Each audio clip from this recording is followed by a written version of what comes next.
एक पिता अपनी बेटी के कहने पर अपने ही भतीजे को किडनैप कर लेता है और उसके बाद उसके साथ कुछ भी ऐसा नहीं होता क्योंकि पुलिस भी उसे कुछ भी नहीं कहती है।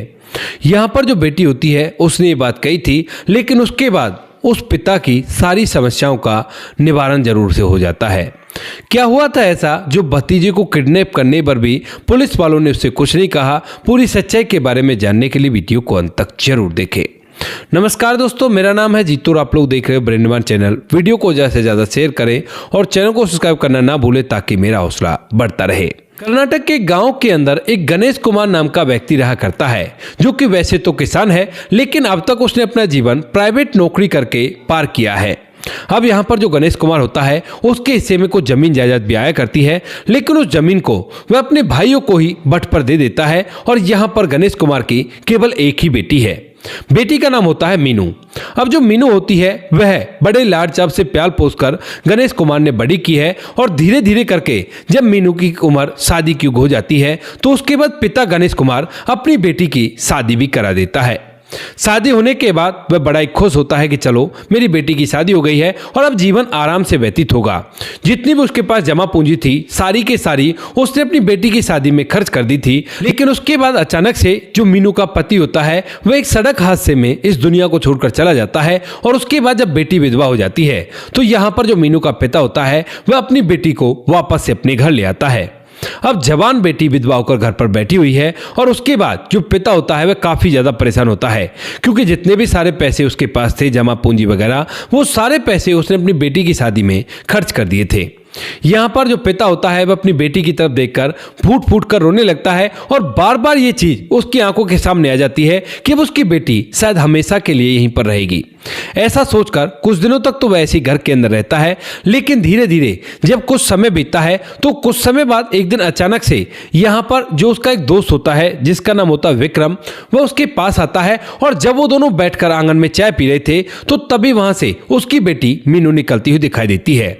अब जैसे विक्रम उसकी बेटी मीनू को देखता है तो एकदम से उसके दिमाग में एक बात घूमती है। दरअसल एक लड़का होता है जिसका नाम सतवीर होता है और सतवीर की पत्नी भी शादी के 3 महीने बाद ही इस दुनिया को छोड़कर चली गई थी और उसके बाद वह ऐसे ही रहा करता है। और यहाँ पर सतवीर की शादी वह इसकी बेटी से कराना चाहता है और यह बात उसके दिमाग में तो थी, लेकिन वह उससे मिलकर बात करना चाहता था और कई बार उससे पहले मिल भी लिया था, लेकिन अभी तक ये बात उसके सामने नहीं आई थी। और जैसे वो मीनू को देख लेता है तो एकदम से उससे जिक्र छेड़ने लगता है कि भाई क्यों ना तेरी बेटी की ऐसे ऐसे शादी करा दे, वहां पर शादी हो जाएगी तो खुशियों के साथ जीवन जिएगी। इस बात को सुनकर जो गणेश कुमार होता है वो कहता है कि सच में ही ऐसा हो सकता है। तो वो कहता है कि हाँ हो सकता है, बहुत अच्छा घर है और लड़का भी काफी अच्छा है, मैं खुद उससे मिला हूं, तो ऐसा कर एक बार जाकर उससे मिल ले। इसके बाद यहाँ पर जो गणेश कुमार होता है इस बात के लिए मान जाता है और अपने दोस्त विक्रम के साथ अगले ही दिन अच्छी तरह से तैयार होता है और तैयार होने के बाद सतवीर के पास पहुंच जाता है। अब जैसे वो सतवीर के घर जाता है तो घर को देखकर उसकी आंखें फटी के फटी रह जाती हैं, क्योंकि जो सतवीर था वह अच्छा खासा रुपए पैसे वाला था, लेकिन उसकी जिंदगी में ऐसी घटना घट गई थी जिसकी वजह से उसका जीवन पूरी तरह से तहस नहस हो गया था। अब यहाँ पर वो लोग जाते हैं, सतवीर से बातचीत करता है गणेश कुमार और बातचीत करने के बाद उसे पता चल जाता है कि सतवीर उसकी बेटी के लिए परफेक्ट रहेगा और इसीलिए वो उससे शादी करने का फैसला कर लेता है। कहता है कि बेटा तुमसे ही मेरी बेटी की शादी होगी और बताओ किस दिन शादी करनी है। उसके बाद जो सतवीर होता है वो कहता है कि आप जैसा चाहो वैसा कर लेना और कोई जोर जबरदस्ती नहीं है, कहीं आप ऐसा करो शादी में ज्यादा पैसे वगैरह खर्च करो, हम लोग साधारण तरीके से शादी कर लेंगे। लेकिन जो गणेश कुमार होता है वह सोचता है कि मेरी इकलौती बेटी है, अगर इसकी दूसरी शादी अच्छी तरह से सफल हो गई तो बहुत ही अच्छा रहेगा, और इतने बड़े घर में अगर बिना दहेज वगैरह के ऐसी आ गई तो बहुत ही गड़बड़ रहेगी। तो क्यों ना मैं अपनी जमीन पर कुछ लोन ले लेता हूं और लोन लेने के बाद अपनी बेटी की दोबारा से शादी करा दूंगा। ऐसा सोचकर जो गणेश कुमार होता है वो कहता है कि ठीक है हम अपने हिसाब से करेंगे, कोई भी दिक्कत नहीं है और आप कैसी भी चिंता मत करो।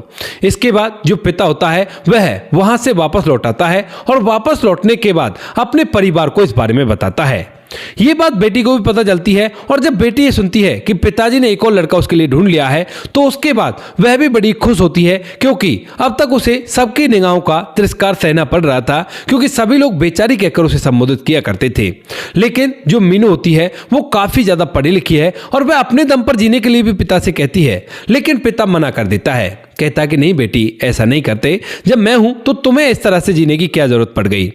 धीरे धीरे यहाँ पर जो पिता होता है वह अपनी बेटी की शादी के लिए दहेज का इंतजाम करने लगता है। बेशक से लड़के ने ना कहा हो, लेकिन बेटी की इज्जत रखवाने के लिए वह यह काम करना चाहता है। इसी वजह से वह इधर उधर कुछ लोगों से और कर्ज मांगता है, लेकिन कोई भी उसे कर्ज देने के लिए तैयार नहीं होता। तभी उसे ख्याल आता है कि भाई उसके पास तो अपनी जमीन है और उस जमीन पर वो अगर लोन ले लेगा तो उससे ही उसका काम हो जाएगा। ऐसा सोचकर वह अब लोन के पेपर बनवाने के लिए इधर उधर घूमने लगता है और घूमता घूमता जब वह एक जगह पहुंचता है तो वहां पर उसे एक ऐसी बात पता चलती है जिसे सुनने के बाद वह पूरी तरह से हैरान हो जाता है। दरअसल एक दफ्तर में जाकर वह जब उस फाइल को देता है उस कागज को बनवाने के लिए, तो यहाँ पर वो लोग उसे बताते हैं कि इस नाम का व्यक्ति तो काफी दिन पहले इस दुनिया को छोड़कर जा चुका है और उसका तो कोई भी वालवास नहीं है इस दुनिया में। इस बात को सुनकर गणेश कहता है कि आप पागल तो नहीं हो गए, मेरा नाम ही गणेश है और मैं आपके सामने खड़ा हुआ हूं। तो यहाँ पर जो ऑफिस वाले होते हैं वो उसे डेथ सर्टिफिकेट दिखाते हैं और कहते हैं देखो ये रहा आपका डेथ सर्टिफिकेट और आप इस दुनिया को छोड़कर जा चुके हो, आपकी जमीन आपके भाइयों के नाम हो चुकी है। इस बात को सुनकर गणेश जो होता है उनसे झगड़ने लगता है और कहता है कि तुम ये कह क्या रहे हो, जब मैं तुम्हारे सामने खड़ा हुआ हूं तो इस डेथ सर्टिफिकेट का मतलब ही क्या बनता है। लेकिन ऑफिस वाले कहते हैं, सरकारी अधिकारी, कि देखो हमें इससे कोई मतलब नहीं है, ये हमारे पास कागज है और कागज के हिसाब से तुम इस दुनिया में हो ही नहीं तो तुम्हारा लोन नहीं हो सकता, चले जाओ यहां से। ऐसा कहकर वह उसे वहां से जाने के लिए कह देते हैं।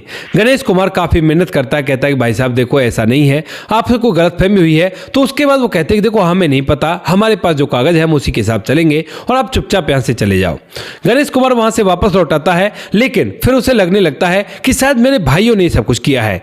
इसी वजह से वह अपने भाइयों के पास जाता है और वहां पर जाकर उनसे लड़ाई झगड़ा करने लगता है। लेकिन चूंकि भाई अब तक काफी ज्यादा पैसे वाले हो चुके थे और वह गणेश कुमार की एक बात भी नहीं सुनते हैं, वह उसे उल्टा धमकाने लगते हैं और यहां तक कि उस पर हमला करने के लिए भी तैयार हो जाते हैं। जब बेटी को यह बात पता चलती है मीनू को, तो वह वहां पर भागी भागी आती है और अपने पिता को रोकने लगती है। लेकिन तभी पिता सभी गांव वालों के सामने चीख चीख कर कहने लगता है कि इन लोगों ने मेरा फर्जी मृत्यु प्रमाण पत्र ऑफिस में जमा कर दिया है और मुझे मरा हुआ घोषित कर दिया है। अब मुझे कोई लोन भी नहीं दे रहा और मैं तुम्हारी शादी करना चाहता हूं। अब कैसे करूं, ये बहुत ही गलत है और मैं गलत के खिलाफ आवाज उठाऊंगा। लेकिन यहां पर जब वो लोग चढ़ने के लिए आते हैं, यानी कि उसे झगड़ा करने के लिए आते हैं, तो बेटी कैसे तैसे करके अपने पिता को खींचकर वहां से अपने घर ले जाती है। अब यहाँ पर जो उसके भाई होते हैं उनका ऐसा रुतबा था गांव के अंदर कि गांव वालों को पता तो चल जाता है कि भाई इन लोगों ने अपने भाई के साथ गलत किया है, लेकिन कोई भी उसके सामने बोलने के लिए तैयार नहीं होता, क्योंकि बहुत बड़ा परिवार था और सभी लोग एकजुट होकर उसकी पूरी जमीन को हड़प रहे थे। क्योंकि वो 4 भाई थे और 4 में से एक था गणेश कुमार, और जब गणेश कुमार इस दुनिया को छोड़कर जा चुका है तो उसकी जितनी भी प्रॉपर्टी थी वो सारी की सारी तीनों भाइयों पर आनी थी। इस बात को देखकर यहाँ पर जो गणेश कुमार होता है वह काफी ज्यादा परेशान होता है और गांव वालों के पास जाता है, यानी कि गांव का सरपंच हुआ या बड़े बड़े जो पंच होते हैं उन सभी से मदद की गुहार लगाता है। लेकिन उसके भाइयों का नाम सुनकर वो लोग पीछे हट जाते हैं, कहते हैं देखो भाई हम लोग बाल बच्चेदार आदमी हैं और तुम्हारे भाई तो ऐसे किसी से भी झगड़ जाया करते हैं और हमें उससे झगड़ा मोल नहीं लेना, तो आप ऐसा करो हमारे पास मत आओ, तुम पुलिस के पास जाओ। इसके बाद जो गणेश कुमार होता है वह पुलिस के पास भी जाता है, लेकिन पुलिस वाले भी जब ये बात सुनते हैं कि उसका डेथ सर्टिफिकेट जमा है तो यहाँ पर जो उसके परिवार वाले होते हैं वो लोग वहां पर भी कुछ ना कुछ पैसा भर देते हैं और पैसा भरने की वजह से पुलिस वाले भी उसको उल्टा उसको सिखा देते हैं कि भाई देखो यहाँ पर जब तुम कागज तुम्हारे बन चुके हैं तो तुम इस दुनिया में एग्जिस्ट नहीं किया करते और इस बात का हमारे पास प्रूफ तो है, लेकिन तुम्हारे पास कहां प्रूफ है कि तुम जिंदा हो। गणेश कुमार कहता है कि मैं सामने खड़ा तो हुआ हूं, मैं कोई प्रूफ से कम हूं क्या? लेकिन पुलिस वाले इस बात को सिरे से खारिज कर देते हैं, कहते हैं कि नहीं ऐसा नहीं है, जो कागज है कागजों के आधार पर ही होता है, कैसे विश्वास करें कि तुम असली गणेश कुमार हो सकता है कोई बहरूपिया हो जो कि उसका नाम लेकर उसकी प्रॉपर्टी को हड़पने के लिए यहां पर आ गया हो, तो हम लोग इसमें तुम्हारी कोई भी मदद नहीं कर सकते। इस बात को सुनकर जो गणेश कुमार होता है वह पुलिस वालों से कहने लगता है कि अच्छा ठीक है, मान लिया कि मैं बहरूपिया हूं, लेकिन मेरी कोई ना कोई तो पहचान होगी, क्या पहचान है मेरी? पुलिस वाले कहते हैं देखो इन बात से हमें कोई मतलब नहीं है, तुम ऐसा करो चुपचाप यहां से चले जाओ और यहां पर बखेड़ा खड़ा करने की जरूरत नहीं है। ऐसा कहकर पुलिस वाले उसे वहां से भेज देते हैं और गणेश कुमार भी मुंह लटकाकर वहां से वापस आ जाता है। जैसे ही घर आता है तो उसकी बेटी जो होती है वह घर में काम कर रही थी और वहां पर आकर वह पहले तो पानी पीता है और पानी पीने के बाद बरामदे की दहलीज होती है उस पर बैठ जाता है और बैठकर एकदम से फूट फूट कर रोने लगता है। अब जब बेटी देखती है कि उसका पिता फूट फूट कर रो रहा है तो वह एकदम से उसके पास आती है और कहती है कि पिताजी क्या हुआ, आप इतने परेशान क्यों हो रहे हो? तो उसके बाद पिता बताता है कि बेटी क्या करूं, तेरी शादी करना चाहता था अच्छा खासा दहेज देकर, ताकि ताकि उस घर में तुम्हें कभी भी कोई अपमान का सामना ना करना पड़े। लेकिन लगता है कि यह सपना अधूरा ही रह जाएगा। अगर मुझे पता होता कि मेरे भाई ऐसा करेंगे तो अपनी खेती बाड़ी को मैं अपने कंट्रोल में रखता और ऐसा कुछ भी नहीं होता। उसके बाद जो उसकी बेटी होती है वह उसे चुप कराती है, कहती है कि पिताजी चुप हो जाओ, जो हो गया उसे भूल जाओ, आराम से जिंदगी को जियो। लेकिन पिता कहता है कि नहीं बेटी, ऐसे आराम से जिंदगी मुझसे नहीं जी जाएगी। मुझे बहुत दुख होता है कि मुझे अपने जिंदा रहने का सबूत सरकार को देना पड़ेगा। अब मैं करूँ तो क्या करूँ। इसके बाद जो उसकी बेटी होती है वो कहती है कि पिताजी आप चिंता मत करो, कोई ना कोई हल निकल आएगा और मेरी शादी की तो बात है, कोई बात नहीं, आप मेरी शादी ऐसे ही कर दो, दहेज की क्या जरूरत है। उन लोगों ने मांगा आपसे दहेज, तो वो कहने लगता है कि नहीं बेटा, उन्होंने मांगा तो नहीं है, लेकिन जितना बड़ा घर है उस हिसाब से कुछ ना कुछ तो होना ही चाहिए। इस बात को सुनकर जो बेटी होती है वो चुपचाप रह जाती है और इसके बाद धीरे धीरे 1-2 दिन बीतते हैं। पिता जो काफी ज्यादा उदास रहा करता है और तभी अचानक से एक दिन जो बेटी होती है उसके दिमाग में एक बात आती है और इसके बाद वह अपने पिता के पास पहुंच जाती है। कहती है कि पिताजी मैं एक बात सोच रही थी। तो वह कहता है कि हाँ बेटी बताओ क्या बात सोच रही थी। तो वह उसे एक बात बता देती है और उस बात को सुनकर पिता कहता है कि हाँ बेटी, ऐसा हो जाएगा तो शायद मेरा कुछ हो सकता है। इस बात को सुनकर पिता भी इस बात के लिए तैयार हो जाता है और तभी एक प्राइवेट स्कूल पर जाता है जहां पर उसके छोटे भाई के बच्चे पढ़ा करते थे और उसमें से जो उसका इकलौता लड़का होता है उसके छोटे भाई का, उसे उठाकर ले जाता है। यानी कि वह अपने छोटे भाई के लड़के को किडनैप कर लेता है। अब जब अपने छोटे भाई के बच्चे को किडनैप कर लेता है तो उसके बाद ये बात उसके भाइयों तक भी पता चलती है, लेकिन भाई इस बात से कुछ नहीं कह पाते फिलहाल के समय में, क्योंकि वह तो मरा हुआ घोषित उन्होंने कर रखा है, तो मरा हुआ व्यक्ति भला किडनैप कैसे कर सकता है। वो लोग सोचते भी हैं कि पुलिस में चले जाते हैं, लेकिन पुलिस को तो पैसे देकर उन्होंने पहले ये कह रखा है कि यह तो इस दुनिया को छोड़कर जा चुका है या कोई और बहरूपिया है। इस बात को सोचकर वह काफी ज्यादा परेशान होते हैं, लेकिन अपनी तरफ से कोई भी कदम नहीं उठाते हैं, क्योंकि छोटा भाई तो चाहता था कि वह कदम उठाए, लेकिन और जो भाई होते हैं वह मना कर देते हैं और कहते हैं कि तू चिंता क्यों कर रहा है, वो इतना ऐसा आदमी नहीं है कि तुम्हारे बेटे को इस दुनिया से विदा कर दे, वो उसे सही सलामत रखेगा और कोई भी दिक्कत नहीं है, जब थक हार जाएगा तो अपने आप से ही वापस कर देगा।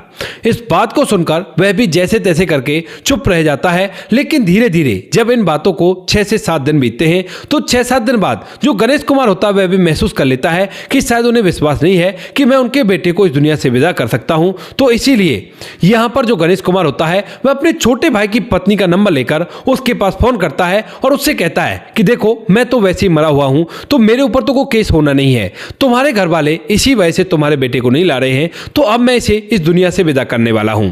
अगर कल तक तुम लोग कोई एक्शन लेते हो तो ठीक है, वरना मैं इसे इस दुनिया से विदा कर दूंगा। उसके बाद यहां पर जो छोटे भाई की पत्नी होती है वह अपने पति से इस बात को रो रो कर कहने लगती है, कहती है कि हमारा बच्चा खतरे में है और कैसे भी करके उसे बचा कर ले आओ। लेकिन तभी यहां पर छोटा भाई कहता है कि ऐसा कुछ नहीं होगा, लेकिन उसको पूरी तरह से महसूस हो गया था कि शायद अब जो जेठ जी हैं वह मेरे बेटे को इस दुनिया से विदा कर देंगे, क्योंकि उसके ऊपर केस तो होना ही नहीं है, क्योंकि उसे तो मरा हुआ घोषित कर रखा है। इसके बाद वह उनसे बार बार कहने लगती है और घर के अंदर पूरी तरह से कलह का माहौल कर देती है। जब घर का कलह हो जाता है तो यहां पर जो छोटा भाई होता है वह अपने और भाइयों से बातचीत करता है और बातचीत करने के बाद कहता है कि ये तो ऐसे ऐसे कह रही है और अगर सच में ऐसा हो गया तो मैं अपने बेटे से हाथ धो बैठूंगा, कुछ ना कुछ तो करो भाइयों, ऐसा मत करो। काफी दिन हो गए हैं और उसे छोड़ना होता तो अब तक छोड़ चुका होता। इस बात को सुनकर जो और भाई होते हैं वो सभी लोग मिलते हैं और मिलने के बाद सीधा वहां से गणेश कुमार को फोन करके उससे माफी मांगने लगते हैं। कहते हैं कि भाई हमें माफ कर दे, हमसे गलती हो गई और ऐसा कुछ भी नहीं होगा, तुम चिंता मत करो, हम लोगों ने जो कुछ किया है वो सभी को हम ही ठीक कर देंगे। यहां पर वो लोग चुपचाप जाकर उस डेथ सर्टिफिकेट को कैंसिल करवाते हैं और गवाही देते हैं कि ये हमारा ही भाई है और इस सर्टिफिकेट को कैसे भी करके कैंसिल करो। अब जिन लोगों से उन्होंने सर्टिफिकेट बनवाया था पैसे देकर, वो लोग कुछ पैसों की और डिमांड करते हैं और पैसे लेकर उसके सर्टिफिकेट को सही कर दिया जाता है। यहाँ पर जो गणेश कुमार है अब वह उनके बच्चे को भी छोड़ देता है और उनसे कहता है कि देखो तुमने जो कुछ भी किया है उसका ही तुम्हें भोगना पड़ा है। अगर मेरी बेटी मुझे आइडिया नहीं देती तो तुम लोग तो जिंदगी भर मुझे इसी तरह से तड़पाते रहते हर चीज के लिए, क्योंकि जमीन तो पहले ही तुम्हारे नाम आ चुकी थी। ये पूरी की पूरी जमीन दोबारा से गणेश कुमार के नाम हो जाती है और उसके बाद वह फैसला करता है कि अपने भाइयों को मैं इसमें से एक छोटा सा हिस्सा भी नहीं दूंगा, सारी के सारी जमीन को बेचकर अपनी बेटी के नाम पैसे को कर दूंगा। उसके बाद वह अपनी बेटी की धूमधाम और रीति रिवाज से जमीन को बेचकर शादी करा देता है, लोन भी नहीं लेता है और शादी कराने के बाद जो बेटी है वह दुल्हन बनकर अपने ससुराल चली जाती है। वहां पर बेटी बड़ी खुश होती है क्योंकि पिता के दिए हुए दहेज की वजह से उसका अलग से आदर सम्मान हुआ करता है, इधर जो उसका पति होता है सतवीर, वह भी उसका माता पिता का अच्छे से ख्याल रखता है। कहता है कि आप चिंता मत करो, आपको किसी भी चीज की प्रॉब्लम मैं नहीं होने दूंगा और जो पैसे आपने दिए थे वो सारे के सारे आपकी बेटी के पास ही रहेंगे। कल कला को अगर मुझे कुछ हो जाता है तो उन पैसों से तुम्हारा बुढ़ापा आराम से व्यतीत हो जाएगा। आज के टाइम में गणेश और उसकी पत्नी अपनी बेटी के यहाँ पर ही रहा करते हैं, क्योंकि उनके दामाद ने उनके लिए एक छोटा सा घर वहीं पर ले दिया, उसके अंदर वो लोग रहा करते हैं। टाइम टाइम पर जो उनका दामाद होता है अपनी पत्नी के साथ यानी कि उनकी बेटी के साथ वहां पर आया करता है और उनकी भरपूर देखरेख किया करता है। कभी अगर वो बीमार हो जाते हैं तो वह भी उनकी देखरेख किया करता है। जबकि गणेश कुमार अब इस बात से काफी ज्यादा सोचता तो है कि अगर उसके भाई ऐसा ना करते तो शायद वह इस जमीन को उनके लिए छोड़ देता, लेकिन भाइयों ने जल्दबाजी दिखाई और जल्दबाजी की वजह से जमीन भी हाथ से गई और ऊपर से भाई से भी जीवन भर बैर ले लिया। इधर जो भाई होते हैं उन्हें भी ये बात महसूस तो होती है, लेकिन फिलहाल वो करे भी तो क्या करे, क्योंकि गलती उनकी थी और वह लोग झूठी शानो शौकत के चलते अपने भाई से माफी मांगने के लिए भी नहीं जा पाते हैं। तो दोस्तों ये थी आज की कहानी। आपको जैसी भी लगी हो कमेंट सेक्शन में बता देना। वीडियो अगर अच्छी लगी हो तो वीडियो को लाइक और चैनल को सब्सक्राइब जरूर करें, ताकि हमें थोड़ा सा हौसला मिल सके आप लोगों के लिए ऐसी अच्छे वीडियो बनाने के लिए। इन कहानियों को सुनाने का उद्देश्य किसी को परेशान करना बिल्कुल भी नहीं है। ये कहानी आपको इसलिए सुनाई जाती है ताकि आप लोग इन कहानियों में से कुछ ना कुछ सीख सको और अपने जीवन में उस चीज को अप्लाई कर सको। मिलते हैं किसी नेक्स्ट वीडियो नए टॉपिक के साथ, तब तक के लिए जय हिंद, जय भारत, जय हिंदुस्तान।